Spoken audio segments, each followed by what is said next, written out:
Sosok kembali hadir untuk Anda. Bersama saya Rina Chandra, dan kali ini di hadapan saya telah hadir sosok wali kota Tarakan yang dikenal paling down to earth dan paling sering turun ke lapangan serta dekat dengan masyarakat.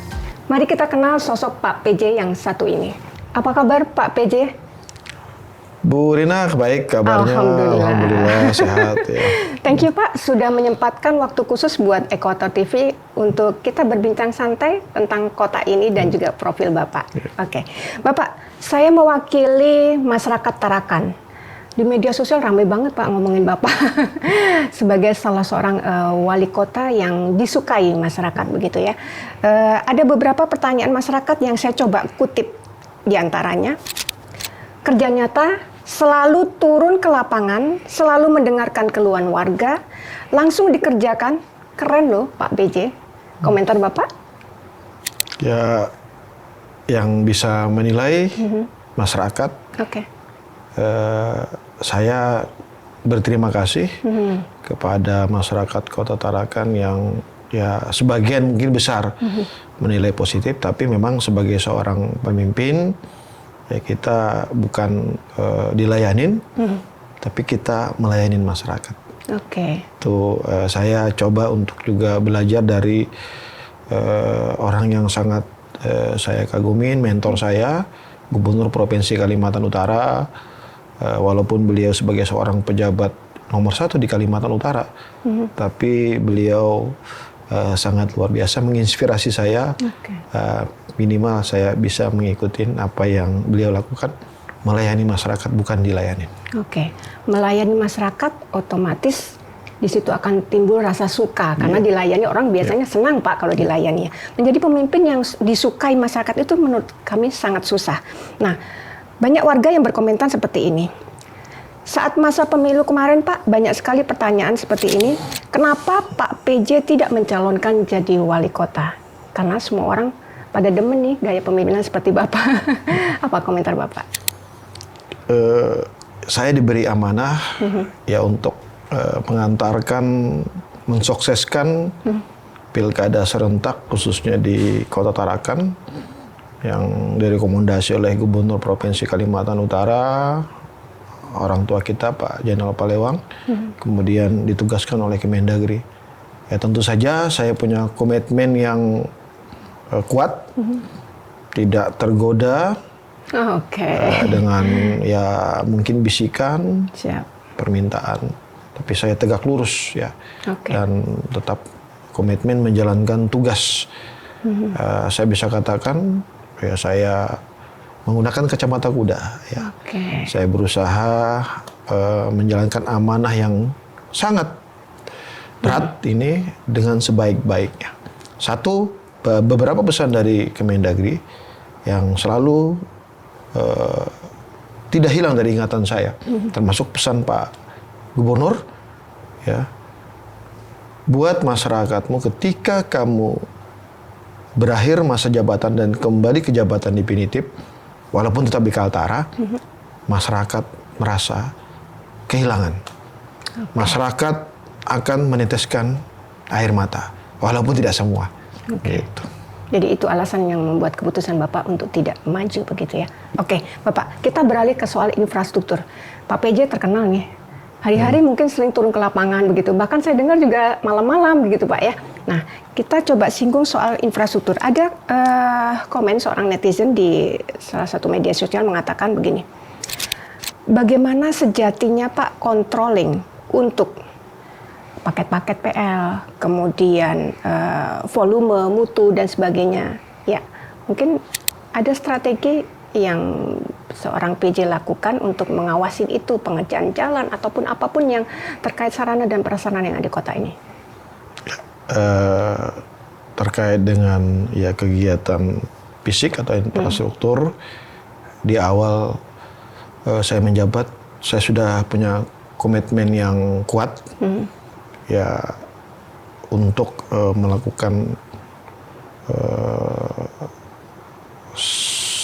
semacam tata kelola APBD secara transparansi dan akuntabilitas. Ya banyak ratusan paket yang baik itu prosesnya melalui penunjukan langsung, ya, saya adakan rapat, saya buat suatu edaran kepada perangkat daerah untuk mempertanggungjawabkan atau punya tanggung jawab yang kuat terkait dengan tadi yang disampaikan, ya, kualitas, kuantitas, daya tahan, dan saya ya tidak segan-segan mengatakan kepada perangkat daerah saya, ya, bagi yang tidak sesuai dengan aturan maka akan kita tindak dengan tegas, ya. Itu komitmen kuat saya. Ya, paling tidak apa yang menjadi tujuan, apa yang menjadi sasaran terkait dengan program misalnya infrastruktur, ya, jalan di Kota Tarakan kualitas dan kuantitasnya meningkat, ya. Kita memang sadar memang dengan kapasitas fiskal kita yang ya saya anggap untuk wilayah Kaltara saja paling terkecil APBD-nya, tapi tentu kita punya strategi, ya, mana yang menjadi program-program prioritas yang memang menyentuh bagi masyarakat, ya, terutama infrastruktur jalan, infrastruktur drainase, ya, kita tahu perlu menjadi prioritas di Kota Tarakan, ya, itu. Bapak singgung soal drainase, saya tiba-tiba terpikir nih, ada satu permintaan netizen juga yang bicara seperti ini, tolong dipantau Pak, tiap hujan Tarakan pasti banjir. Jadi bagaimana soal penanganan banjir ini untuk Kota Tarakan Pak? Terlebih beberapa waktu yang lalu hujan berhari-hari begitu, ya, di mana-mana tergenang begitu Pak. Ya. Memang masalah banjir ini ya masalah yang harus kita ya sama-sama, bukan hanya pemerintah Kota Tarakan tapi semua, baik pihak perusahaan swasta yang ada di Kota Tarakan, masyarakat, ya. Terus terkait dengan penanganan dari sisi hulu, dari sisi hilir, ya, kita ya berharap ketika ada kegiatan atau aktivitas pembukaan lahan, apakah oleh masyarakat kecil, masyarakat besar, atau tanda kutipnya investor yang mau berinvestasi di Kota Tarakan, minimal patuhinlah peraturan perundang-undangan. Kan ada proses-proses yang harus dilaluin, ya, aturan-aturan dilaluin, sehingga contohnya seperti mau melakukan pembukaan lahan, itu ya proses izin dan masalah lingkungan yang harus diperhatikan. Ketika kita mau membelah gunung, tentu saja tidak bisa serta-merta langsung melakukan aktivitas. Ya, prosesnya dulu, advis teknis dari Dinas Lingkungan Hidup. Ya, jangan sampai nanti pembukaan lahan menyebabkan erosi, ya, gunung dibelah, pasirnya turun, sehingga ya apa yang diupayakan oleh pemerintah kota terkait dengan pembenahan drainase, kemudian melakukan pengerukan sungai-sungai, sedimentasi sungai yang kita kerjasamakan dengan TNI, itu hanya bisa bertahan ya tidak sampai 2-3 bulan. Kembali pasir ya turun dari hulu ke hilir, memenuhi sungai-sungai dan drainase yang ada di Kota Tarakan. Saya rasa semua ini tugas bersama, bukan hanya pemerintah Kota Tarakan, tapi semua. Ya, begitu juga terkait dengan bagaimana masyarakat menjaga lingkungannya, membuang sampah pada tempat, itu juga kan berpengaruh. Artinya Bapak mau katakan bahwa semua itu ada kausalita gitu, ya, ada kausalitas, ada sebab akibat, dan tidak semata-mata pemerintah yang harus bertanggung jawab begitu, benar. ya. Oke, berarti dalam waktu dekat strategi yang Bapak ingin lakukan untuk penanganan banjir adalah melibatkan semua. Iya. Di samping dari sisi perencanaan kita, perencanaan yang terukur, ya, bagaimana kita bisa merencanakan di mana titik-titik banjir, perencanaan jangka pendek melalui ya tahapan tentu saja.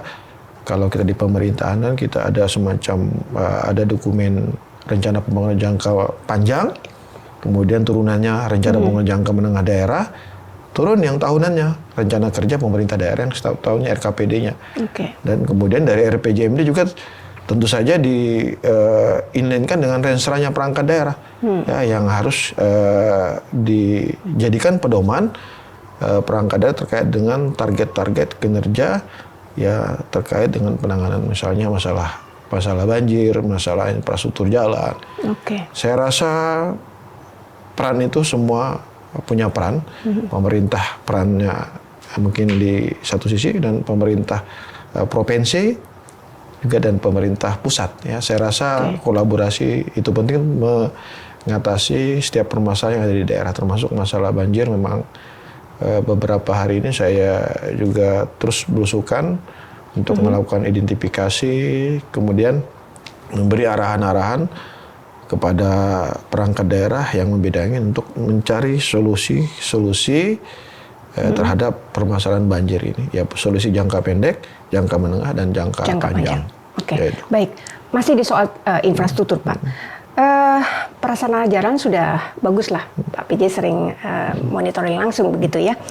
Ada masalah baru lagi yang perlu diperbaiki, dan ini sudah terjadi bertahun-tahun, soal pedagang kaki lima. Seringkali membuat bahu jalan makin sempit. Belum ada yang bisa membereskan PKL di Karangbalik, Pak. Kembalikan jalan aspal milik pemerintah jadi fasilitas umum warga. Bagaimana Bapak menanggapi hal ini? Sesuatunya kan butuh proses. Oke. Ya, memang kalau kita berbicara terkait dengan pedagang kaki lima, kita berbicara ya tidak bisa saklek ya. Ini kan terkait dengan ekonomi. Kita carikan solusinya. Ya, saya minta OPD saya melakukan pendekatan humanis. Karena kan ini sudah terjadi di masa lampau. Oke. Ya, dan saya menekankan bahwa ketika muncul yang baru, cepat tindak. Jangan sampai ditunggu berhari-hari. Ketika ada sesuatu yang muncul, mulai kita lihat, ya, kita langsung lakukan ya pendekatan yang secara humanis gitu kan. Kita berikan teguran. Ya, kita memohon kepada masyarakat, tolong kita bersama-sama jaga ya, keindahan, jaga lingkungan kita. Ketika saya rasa Tarakan ini indah, ya, saya yakin investor, terus kemudian tourism, baik dari dalam Kaltara sendiri, kemudian walaupun dari luar Kaltara juga ya suka datang ke Tarakan. Nah, ketika orang suka datang ke Tarakan, orang suka berinvestasi ke Tarakan, Tarakan kan semakin maju. Oke. Nah, tapi kalau terkait dengan jangka pendeknya, kita lakukan pembinaan ya bagi mungkin UMKM yang sudah ada di bahu-bahu jalan. Oke. Kita yakinkan bahwa tolong cari tempat ya yang mungkin ya representatif. Kalau perlu pemerintah kota yang menyediakan tempat ya untuk merelokasi bagi pedagang-pedagang yang memang berada di bahu jalan. Itu kan juga ada aturannya. Ya, itu saya rasa. Kembalikan ke role-nya begitu Pak ya. Oke. Bapak tadi singgung soal investasi. Saya teringat ya Pak ya. Kita punya pabrik kertas. Ada masyarakat yang berkomentar begini, Pak, SDM-nya kok banyakan dari luar nih daripada SDM lokal begitu.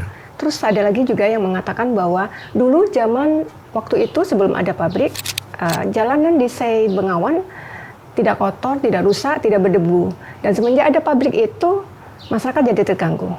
Apa komentar Bapak soal ini?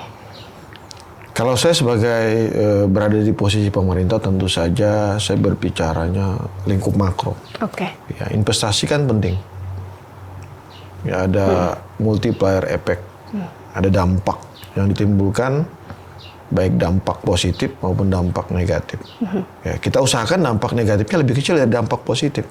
Ya, dampak positifnya tentu pertumbuhan ekonomi kita, roda perekonomian akan berputar. Ya, kita pasti yakin ketika ada investasi seperti pabrik kertas, maka jumlah penduduk di Kota Tarakan akan bertambah. Ya, nah saya tekankan dengan OPD saya, tolong ketika kamu masuk di Tarakan, sekian bulan kamu harus sudah punya KTP Tarakan. Ya, nah itu. Yang kemudian selanjutnya saya sudah meminta kepada pihak investor utamakan tenaga kerja lokal. Nah, tentu saja di dalam dokumen proses AMDAL-nya sudah termasuk atau tertuang di dalam semua dokumen AMDAL. Ya, lebih mengutamakan tenaga kerja lokal yang punya klasifikasi yang memenuhi syarat untuk masuk di dalam perusahaan tersebut. Nah, saya menghimbau kepada pemuda-pemudi Tarakan, ya mari ya kita tingkatkan kualitas sumber daya manusia kita. Saya yakin Tarakan sudah kualitas tingkat pendidikan sudah di atas rata-rata, ya. Tapi saya juga berharap kepada perangkat daerah, khususnya di Senakertran, lakukan pembinaan, lakukan bimbingan, ya bimbingan teknis kepada anak-anak muda supaya ya tenaga kerja lokal ini bisa didistribusikan ke perusahaan-perusahaan yang ada di Kota Tarakan. Bagi saya tidak ada kata lain sebagai kepala daerah, ya utamakan putra daerah untuk bekerja di perusahaan yang ada di Tarakan. Minimal, saya ingatkan perusahaan, ketika Anda menggunakan tenaga kerja lokal, maka cost operasional Anda akan turun. Kalau Anda menggunakan tenaga kerja luar, paling tidak Anda biayai cutinya, Anda biayain tempat tinggalnya, Anda biayain transportasinya. Ketika Anda menggunakan tenaga kerja lokal yang saya rasa sama kualitasnya, ya mungkin tinggal membina saja, tinggal membimtek saja, maka ini adalah satu hal yang menguntungkan, satu hal yang sisi positif bagi perusahaan tersebut. Gitu. Mudah-mudahan pemirsa di rumah menyimak apa yang disampaikan oleh Pak PJ. Nggak usah khawatir kalau tenaga kita kalah saing dengan tenaga dari luar gitu ya, Pak. Oke, menarik.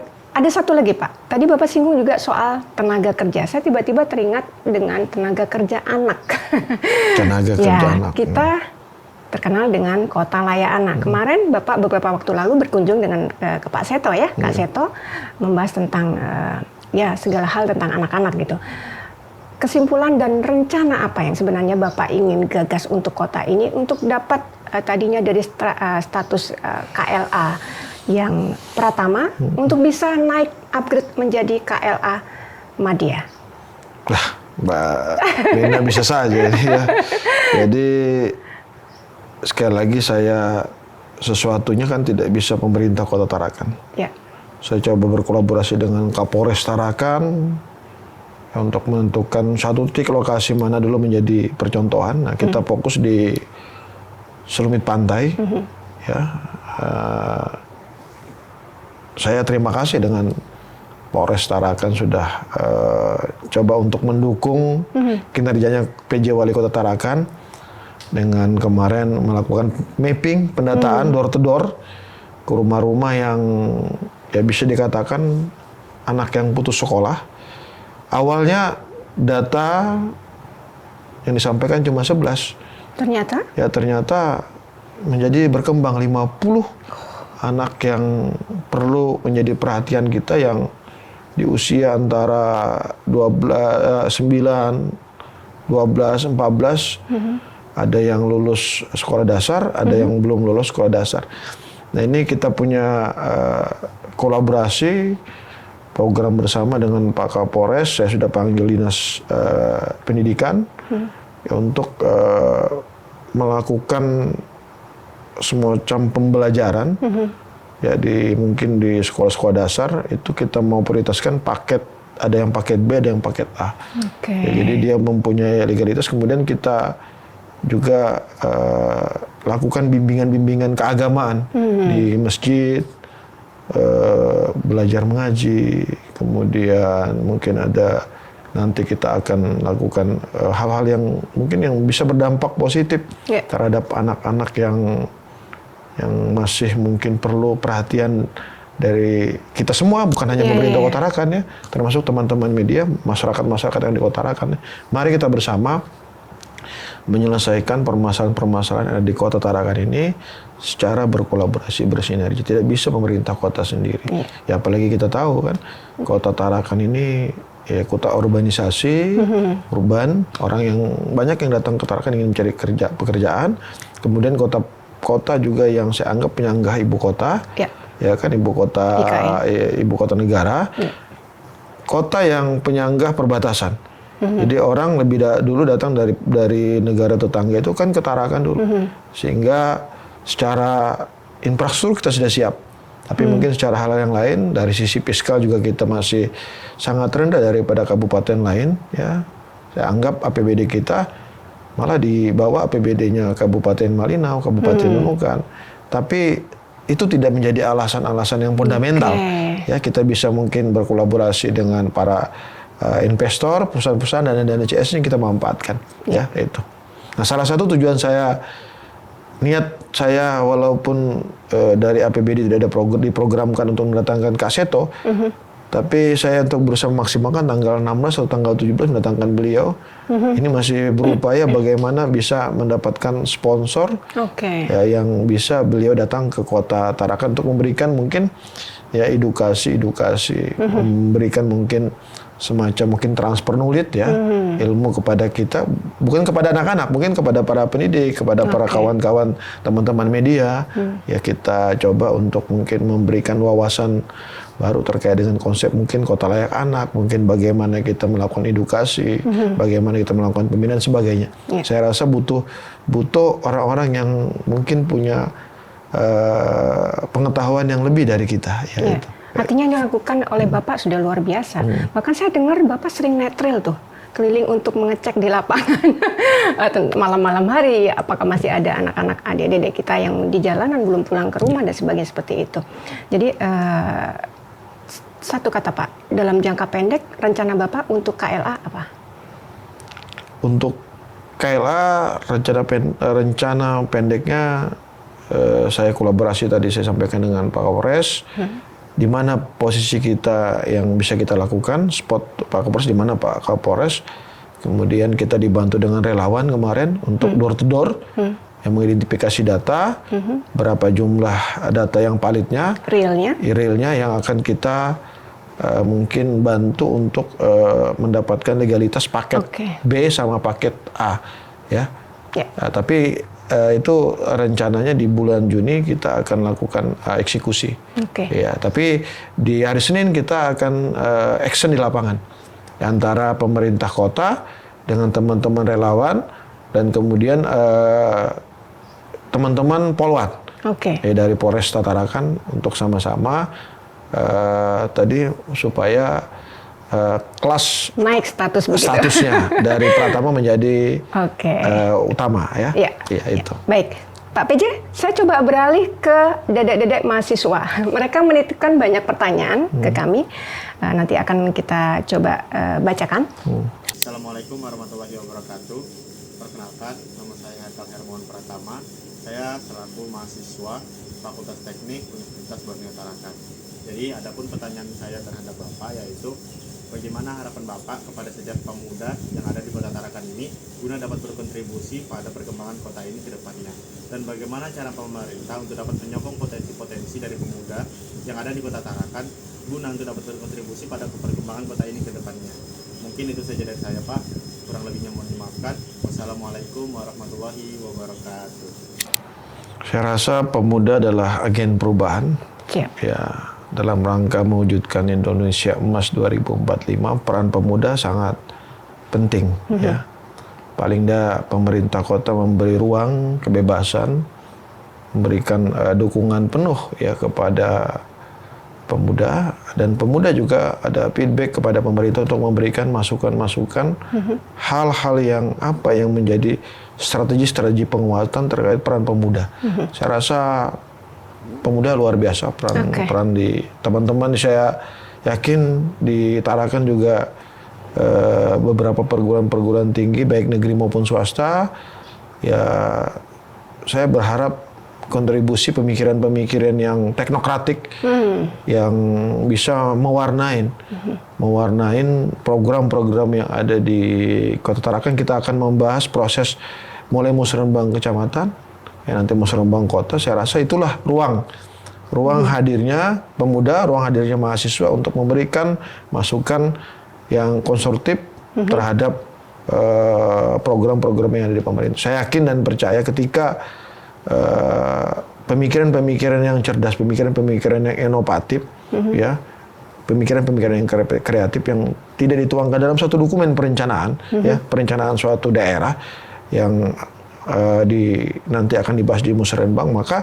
tidak akan bisa kita eksekusi karena kita punya proses perencanaan yang harus kita mulai dari awal musyawarah pembangunan di level kecamatan. Saya minta hari Senin ya kita mulai melakukan musrenbang, hadir, berikan masukan kepada kepada pemerintah kota, mulai dari pemerintah terendah kecamatan ya dan kota, sehingga apa yang menjadi pemikiran bisa dituangkan dalam suatu dokumen perencanaan namanya LKPD dan itu dieksekusi ya. Jadi implementasikan secara berkelanjutan. Saya berharap jangan kita lemah di implementasi ya. Bahasa lapangannya action kita yang penting. Jangan hanya omong-omong tapi action. Betul. Iya itu kalau saya. Dan itu yang khas dari Pak PJ. Ya. Bapak, pertanyaan kedua. Assalamualaikum warahmatullahi wabarakatuh. Perkenalkan, nama saya Andi Muhammad Nurhayat. Saya merupakan mahasiswa Fakultas Teknik Universitas Borneo Tarakan, jurusan Teknik Sipil angkatan 2023. Baik, di sini saya ingin bertanya kepada Bapak PJ Wali Kota untuk mewakili mahasiswa dan anak muda yang berada di Kota Tarakan. Baik Pak, di sini saya ingin bertanya bagaimana pemerintah Kota Tarakan mendukung kegiatan organisasi mahasiswa agar bisa berkembang dan dapat memberikan dampak positif kepada masyarakat yang berada di Kota Tarakan. Mungkin sekian pertanyaan saya untuk Bapak PJ Wali Kota Tarakan. Akhir kata, wassalamualaikum warahmatullahi wabarakatuh. Apa dukungan Bapak? Ya, selama ini sudah saya rasa ya walaupun mungkin belum maksimal, pemerintah Kota Tarakan selalu mendukung daerah saya ya dengan cara kita siapkan fasilitas sarananya ketika kawan-kawan mahasiswa mau melaksanakan suatu kegiatan. Di samping saya hadir, juga kita berikan fasilitas tempat, ruangan dan sebagainya dengan cara-cara gratis. Kemudian ketika misalnya mau mengadakan event olahraga juga saya juga beri ruang, ya ruang untuk kepada para mahasiswa. Ya silakan. Fasilitas pemerintah ini dibangunkan untuk dimanfaatkan. Ya saya berharap ketika itu tidak ada namanya komersial, saya akan berani gratiskan saya bilang. Gitu. Mudah-mudahan dedek-dedek di rumah menyimak informasi dari Pak PJ. Mohon maaf Pak PJ, masih ada 3 pertanyaan titipan ya. Singkat aja mungkin. Yang ketiga yaitu Himpunan Mahasiswa Teknik Mesin. Assalamualaikum warahmatullahi wabarakatuh.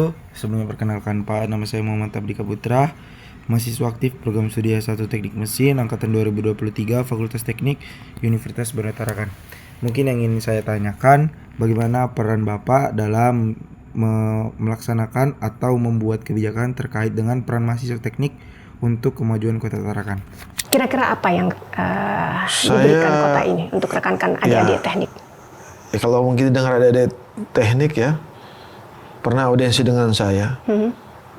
Coba buat satu inovasi yang bisa punya manfaat untuk Kota Tarakan. Ya kan misalnya, contoh kecil saya bilang, ya sampah bisa membawa rezeki. Ya kan pemalasan sampah setiap kota sangat luar biasa. Tarakan termasuk salah satu ya bisa mungkin ada teknik membuat suatu inovasi ya memberi solusi ya memecahkan suatu solusi pemalasan sampah di Tarakan sehingga sampah di Tarakan bukan menjadi bencana tetapi menjadi sumber rezeki bagi masyarakat sehingga masyarakat berbondong-bondong mencari sampah hilang dari Tarakan. Ini salah satu contoh kecil saja. Buat suatu hal yang mungkin bisa sangat bermanfaat. Ya, itu yang pertama. Yang kedua, bantu pemerintah bagaimana caranya ada teknik, ya kan? Bisa mungkin ya minimal menurunkan intensitas banjir di Kota Tarakan. Ya. Ada tantangan nih baik Pak PJ nih ya. Saya bilang, ayo sama-sama. Ya, bagaimana caranya mungkin adik-adik mahasiswa teknik yang punya pemikiran intelektual, yang punya pemikiran yang luar biasa, ya dibanding kita dulu waktu zaman kita kuliah. Ya kan di era sekarang era digitalisasi, ya. Saya harap beri masukan tapi yang bisa dieksekusi. Oke. Ya, yang Baik. bisa dilakukan oleh pemerintah Kota Tarakan. Jangan yang mungkin yang belum bisa. Ya, dan Bapak siap mendukung itu. Ya. Oke. Pertanyaan keempat, Pak, seputar organisasi mahasiswa. Ini keresahan adik-adik yang sering bikin kegiatan nih, Pak ya. Assalamualaikum warahmatullahi wabarakatuh. Perkenalkan, nama saya Muhammad Arifin Syukur. Saya selaku Ketua Himpunan Mahasiswa Teknik Komputer. Di sini saya akan memberikan pertanyaan tentang seputar organisasi mahasiswa. Pertanyaan saya, Pak, selain bantuan dana, apakah pemerintah juga memberikan fasilitas seperti ruang pertemuan, pelatihan, ataupun akses sumber daya bagi kebutuhan organisasi mahasiswa, agar kami dari organisasi mahasiswa dapat aktif dalam melakukan kegiatan? Sekian pertanyaan dari saya, Pak. Wassalamualaikum warahmatullahi wabarakatuh. Di era saya sudah saya lakukan contoh kecil ya, bukan contoh besar. Kemarin adik-adik dari mahasiswa Makassar ingin melakukan TOT, Oke. bimbingan teknis ketika masuk perguruan tinggi, kalau nggak salah apa namanya, ya dengan jumlah yang akan dihadirkan 100. Saya bilang kenapa tidak 300? Lebih banyak lagi Lebih malah, banyak Bapak. lagi. Sebut nama saya dengan Kepala Cabang Dinas Pendidikan Provinsi, Anda akan difasilitasi gedung dengan cara gratis. Saya akan sebut konsumsi, saya bilang. Ya. Silakan. Oke. Ya saya bilang gunakan, ya berdayakan juga mungkin lembaga informal yang ada di Kota Tarakan. Oke. Jangan lembaga informal yang ada di kota luar Tarakan, saya bilang. Gandeng. Ya, tapi tidak ada pungutan. Oke. Saya sudah buktikan, ya ketika kita mungkin sharing, kita pasti ada solusi, dan buktinya dihadirkan dari 100 menjadi 300. Oke. Ya. Itu bukti ya, lembaga informal yang ada di Kota Tarakan. Oke. Jangan lembaga informal yang ada di kota luar Tarakan, saya bilang. Gandeng. Ya, tapi tidak ada pungutan. Oke. Saya sudah buktikan, ya ketika kita mungkin sharing, kita pasti ada solusi, dan buktinya dihadirkan dari 100 menjadi 300. Oke. Ya. Itu bukti ya, fakta Bukti nyata begitu fakta ya. nyata dan dilakukan di SMA 1. Saya bilang sebut nama saya dengan Kepala Dinas Cabang Tarakan, ya awalnya mau menggunakan mungkin tempat yang berbayar 3 juta, Iya. dengan menggunakan fasilitas sekolah SMA Negeri 1, kewenangannya provinsi, saya pejabat provinsi, insya Allah akan gratis. Ya. Oke. Jaminan dari Pak PJ. Pertanyaan terakhir, Pak. Dari Himpunan Mahasiswa Teknik Elektro. Bismillahirrahmanirrahim. Assalamualaikum warahmatullahi wabarakatuh. Perkenalkan Pak, nama saya Trianto Nur Rahman, mahasiswa aktif Fakultas Teknik, jurusan Teknik Elektro, Universitas Borneo Tarakan. Baik, yang saya ingin tanyakan adalah bagaimana komitmen Bapak untuk mempermudah jalur birokrasi dalam pengajuan proposal kegiatan mahasiswa agar kami dapat lebih cepat melaksanakan program kerja yang bermanfaat bagi masyarakat dan mendukung pembangunan di Kota Tarakan. Baik, mungkin itu saja pertanyaan yang bisa saya sampaikan. Kurang dan lebihnya saya mohon maaf. Wassalamualaikum warahmatullahi wabarakatuh. Komentar Bapak? Kalau dikatakan tadi ditantang komitmen kuat, ya kita punya komitmen kuat. Oke. Iya, tapi kan saya sekali lagi bilang kan, bukan salah satu organisasi saja yang mengajukan proposal tersebut. Ya. Ini juga merupakan mungkin proses pembelajaran. Ya banyak organisasi, bukan hanya kemahasiswaan saja yang mengajukan proposal-proposal. Tapi kan dalam tata kelola pemerintahan kan kita kan diatur regulasi, ketentuan-ketentuan yang berlaku. Mana yang bisa kita bantu, mana yang tidak bisa kita bantu. Ya, mana yang mungkin batasan-batasan, mana jumlah. Ya, tidak semua proposal yang diajukan itu bisa kita penuhin. Ya mungkin ada, tapi belum maksimal. Oke. Ya, belum maksimal. Ya, saya tentu saja mewakili pemerintah Kota Tarakan mohon maaf ketika mungkin ada beberapa yang mungkin usulan-usulan proposal-proposal yang tidak semuanya tentu dipenuhin. Paling dipenuhin ya yang bisa pemerintah kota bantu. Ya, tidak misalnya kan di dalam tata kelola keuangan itu kan ada namanya SEPDRI. Jadi tidak bisa OPD saya ya membantu secara penuh. Kan kita ada rambu-rambu aturan, itu masalahnya di situ. Tapi pasti ada. Ketika mengajukan proposal, kita akan maksimalkan bantu. Minimal tadi saya bilang tempatnya gratis, ya mungkin konsumsinya. Ya kalau terkait dengan misalnya honor narasumbernya kan itu kan ada kode-kode rekening yang mengatur. Ya itu. Jadi Teknis lah, ya ya, negara ini ya. ya kan dengan segala jenis regulasi rule-nya ada. Ya kita punya rambu-rambu. Ya. Ya itu. Baik, Pak PJ, closing statement yang ingin Bapak sampaikan buat pemirsa di rumah? Ya, yang saya cintai masyarakat Kota Tarakan, saya sebagai PJ Wali Kota Tarakan ya sangat berharap ya Kota Tarakan ini aman, nyaman, kondusivitas terjaga, terhindar dari bencana. Dan kita tahu bahwa akhir-akhir ini Tarakan banyak ya mendapatkan ujian dari Allah, cobaan dari Allah. Itu saya yakin ini adalah cobaan ujian ya. Ada kurang lebih 38 bencana, jumlah yang terbesar, jumlah yang terbanyak itu adalah longsor di mana-mana, kemudian ada beberapa pohon tumbang, kemudian banjir yang mengakibatkan mungkin jalan rusak, jembatan-jembatan warga rusak, kemudian rumah-rumah juga warga mungkin rusak, harta benda mungkin juga ada yang mungkin terkena banjir sehingga menyebabkan kerugian warga. Saya berharap ya kepada masyarakat, mari yang pertama ketika suatu wilayah atau suatu daerah itu terhindar dari bencana, mari sama-sama kita makmurkan masjid, kita berdoa bersama-sama. Ya, mari kita berdoa kepada Allah supaya Kota Tarakan terhindar dari segala bencana. Ya, kemudian yang selanjutnya, mari kita tetap selalu optimis, ya, dan kepada anak-anak muda, ya, mari lakukan inovasi-inovasi yang bisa ya membuat pembangunan di Kota Tarakan ini lebih maju dan berkembang. Dan tentu saja ketika pembangunannya, perekonomiannya maju dan berkembang, saya yakin dan percaya masyarakatnya akan sejahtera. Tetap semangat.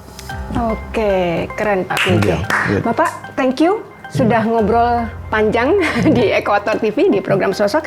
Tetaplah terus berjuang untuk kota ini dan menjadi sosok yang disukai oleh warga Tarakan.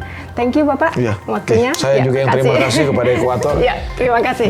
Ya, pemirsa dimanapun Anda berada, menjadi pemimpin yang disukai adalah bukan hal yang mudah.